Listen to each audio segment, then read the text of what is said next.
Sud Radio, Guy Carlier, à la limite du hors-jeu. Avec Bagel Corner, ouvrez votre restaurant et révélez votre talent. Bonjour Guy, je ne sais jamais si avec vous on parle de football ou de Patrick Roger. On en apprend toutes les semaines. Bonjour Cécile, bonjour Patrick, bonjour à tous. Bon, alors quel angle, c'est ce que l'on utilise dans notre jargon, mon cher Guy, avez-vous choisi aujourd'hui pour votre chronique ? Eh bien, au début, j'avais pensé à une chronique poétique sous la forme d'une fable de La Fontaine qui s'intitulerait « L'araignée, sa toile et la boule de cuir ». Mais compte tenu de votre rapport assez distant avec la poésie, cher Patrick, j'ai un peu peur de vous ennuyer. Bon, pas du tout. Mais c'est pas que je sois fan des fables de La Fontaine, mais enfin bon, quand même. Oui, mais enfin là, j'avais écrit, vous deviez dire « J'aime beaucoup les fables de La Fontaine ». Alors oui, c'est vrai. Oui. C'est pour ça que j'ai dit, mais bon, essayez quand même. de respecter mes lancements tout de même. Il fait des digressions tout le temps. Puisque vous aimez les fables de La Fontaine, on y va. Bon, il faisait très beau hier à Séville.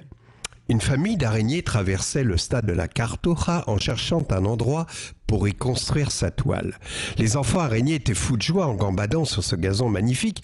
La maman était plus circonspecte. Elle disait à son mari « T'es sûr de toi? Parce que moi, ça me paraît bien calme, cette prairie en pleine ville. »« Mais oui, fais-moi confiance, répondit le père. Tu vois bien que c'est calme. Tiens, d'ailleurs, on va s'installer en haut de ce poteau auquel ils ont accroché un filet. Allez, montez les enfants, maman va tisser la toile à ce magnifique poteau. » Épuisée par son installation, la famille araignée s'endormit. La nuit commençait à tomber quand soudain les projecteurs du stade se sont allumés et 5000 humains vêtus de rouge comme des diables se sont installés dans la tribune juste derrière le morceau de bois où avait élu domicile la famille araignée. Eh bien bravo Michel, t'as raison, c'est calme, dit Madame Araignée en croisant les jambes nerveusement et en allumant une cigarette. On a juste 5000 Belges qui chantent la Brabançonne derrière, donc moi je pars d'ici immédiatement avec les enfants. Et la famille Araignée commença à quitter son nid douillet en descendant le long du poteau, lorsqu'ils virent soudain une boule de cuir passer à grande vitesse à côté d'eux et faire trembler les filets accrochés au poteau. Et sur la pelouse, les hommes se mirent à courir vers celui qui avait envoyé la boule de cuir pour l'embrasser. Ils le virent, tous s'écroulèrent au sol, ils continuèrent leurs effusions. En passant dans l'herbe, à côté de cette montagne humaine qui recouvrait le tireur, la famille araignée entendit nettement l'un des hommes dire à celui qui avait lancé la boule « Quel tir! Bravo! T'as décroché la toile d'araignée !» La mère araignée maugréa. Et il le félicite en plus. Voilà, je suis sûr que Cécile est émue par cette belle histoire, alors que vous, Patrick, je vous ai vu à la limite de l'ennui, car laissez-moi vous dire que ça se voit quand vous réprimez un bâillement, parce que vous faites un tel effort pour garder la bouche fermée que du coup, vous faites une grimace qui fait penser à Kermit la grenouille du Muppet. C'est exactement ça, Guy.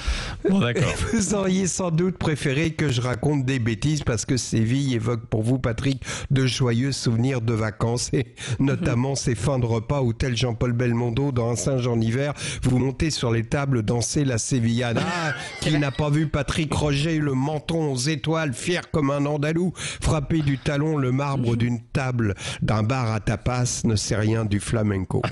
Mais pour moi, Séville, c'est une mélancolie andalouse, car c'est le jour où Lino Ventura a pleuré. France-Allemagne, 82. Le jour où Lino a pleuré, c'est Thierry Roland qui m'a raconté qu'à la fin du match, il l'avait croisé en larmes dans les couloirs du stade de Séville. On a tout dit sur ce match, grossier symbolisme de la puissance teutonne et de l'imagination française. Michel Hidalgo avait aligné un milieu de terrain à vocation très offensive, dans lequel on retrouvait 4 meneurs de jeu, Platini, Gengini, Girez, Tigana. Mais ce soleil fut assombri par l'ombre de la 57e minute quand Battiston s'en alla vers le but sans s'enlever de la trajectoire de cette ombre qui a fondu sur lui. Trop tard, Schumacher l'a percuté délibérément à hauteur du visage, genou en avant. On se souvient des images de Platini qui lui tenait la main en marchant à côté du brancard, de la séance de pénalty, Stilike qui rate, et pendant que le réalisateur le filme, honteux revenant vers le centre du terrain, s'enfouir dans les bras de Roubesch, qui ressemblait à Lenny, vous savez, le géant destructeur qui rêve de douceur dans Des souris et des hommes de Steinbeck. On voit Roubesch indiquer que Didier Six, qui avait la calife au bout du pied, a raté son péno. C'était écrit. Il n'y a pas de hasard. Pourtant, hier à Séville, il y avait 2 hasards sur la pelouse, mais leur talent n'a pas effacé dans nos mémoires les larmes de Lino.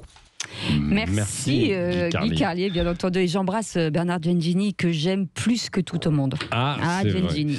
Bon, ce soir, l'étoile d'araignée, espérons qu'on va un petit peu les nettoyer du côté des Français. Eh bien, écoutez, je vais envoyer un SMS à François Bayrou, vous savez, qui est notre Polo Le Poulpe, puisqu'il avait donné le résultat de France-Portugal, pour lui demander son pronostic, et je vous donnerai les résultats demain. Bon, très bien. Et le vôtre, Guy? La France 2-0. 2-0. 2-0. D'accord. Et moi, je réfléchis toujours. Si vous me posez la question, je suis toujours en. Allez, moi, je dis 3-1. Tiens, je me lance. Oh là, mais qu'est-ce que vous avez tous là? 5-0, 3-1, 2 là. Oh là là, il faut que je m'y mette. Merci beaucoup, Guy. On vous retrouve bien sûr en podcast sur sudradio.fr et on vous réécoutera avec délectation en fin d'émission et on vous retrouve demain matin.